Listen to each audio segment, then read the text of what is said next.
So I've been seeing a lot of my fellow food blogger friends doing this thing where they're cleaning out their pantries and they're coming up with recipes based on ingredients that they probably wanted to use months ago. So tonight I'm going to be doing something a little similar. One of the things that I found in my pantry that I've been meaning to use for a while is actually this heirloom quinoa. I think it was back when I was trying to be really healthy, which I still am. But yeah, I just never got around to using it. So I'm also kind of known to raid international grocery stores. I end up with a bag of the most random stuff. It's usually a mix of sauces, weird vegetables, you name it, it's probably in my pantry and freezer. So with that, I'm gonna be making this Asian-inspired sauce to go with my quinoa bowl. And it's gonna include things like fish sauce, some mirin, rice vinegar. Yeah, it'll be a nice, like, sweet, tangy, spicy blend. So here's the full view of everything we'll be cooking with tonight. We've got heirloom quinoa, which is already cooked, some ground chicken, which is also already cooked, and ginger and garlic, some ghee, some cranberries, some green beans, shallots, a yellow onion diced up, and then in this sauce is maple syrup, rice vinegar, mirin, fish sauce, some ground cumin, salt, pepper, and red chili flakes. This should go by pretty quick since we've got a lot of things prepped already.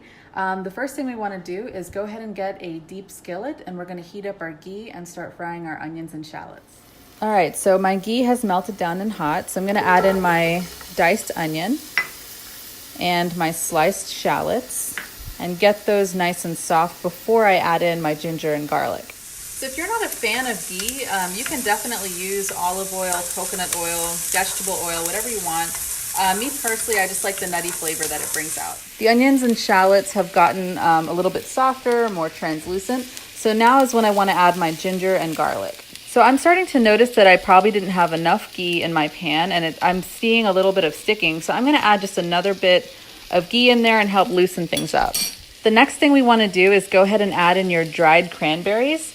I'm adding this now because I like when the cranberries plump up a little bit. So I'm just going to fry them until I see about one or two start getting a little plumpy. Okay, so you can see the cranberry wrinkles start to smooth out a little bit. So now I know that they've plumped up just a little bit. And now I'm going to add in my cooked ground beef. Okay, so my heat is reduced to a medium low. And now I'm going to add in my green beans. Once I stir those in, just a little bit, I'm going to get it covered so they can steam and soften up a little bit. So the beans have gotten a little bit softer. Now I want to add in my sauce and get that to cook through. So I'm going to reduce my heat to about a low, medium low.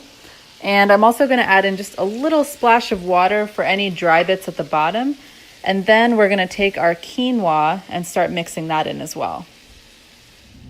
All right, we're done. So we've got this beautiful quinoa bowl that's infused with those Asian sauce flavors. And it's got a little bit of crunch and freshness from those green beans, as well as some sweetness from those plumped up cranberries. So I hope you enjoyed watching this recipe tonight. If you do decide to make it, definitely tag me on social media at the Foodie Cutie. And if you have any special requests, want to see me cook with something else, let me know.